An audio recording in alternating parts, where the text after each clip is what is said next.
எல்லாருக்கும் வணக்கம். Welcome to Mallika Narayanan YouTube channel. இந்த வீடியோவில் நம்ம என்ன பார்க்க போகிறோன்னா, இட்லி தோசைக்கு பருப்பு பொடி எப்படி செய்கிறதுன்னு பார்க்க போகிறோம்.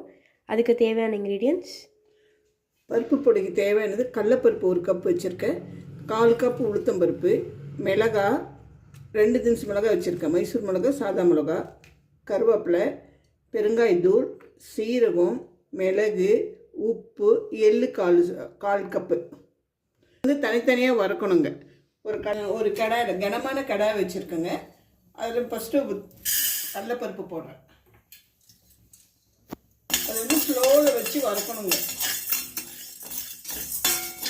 தனித்தனியாக வறுத்துக்கணுங்க, தனித்தனியாக வறுத்துக்கணும். அடுத்தது உளுத்தம்பருப்பு, இதையும் வறுக்கணுங்க. இதுவும் பொன்னிறமா வறுத்துக்கணும்.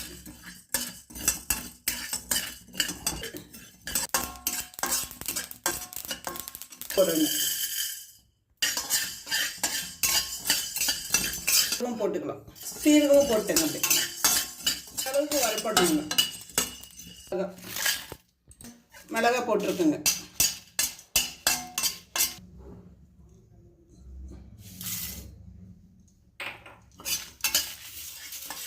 உப்பு போட்டு ஆறுன பின்னாடி நைஸாக அரைச்சிக்கலாம். பருப்பு பொடி ரெடி ஆகிடுச்சு.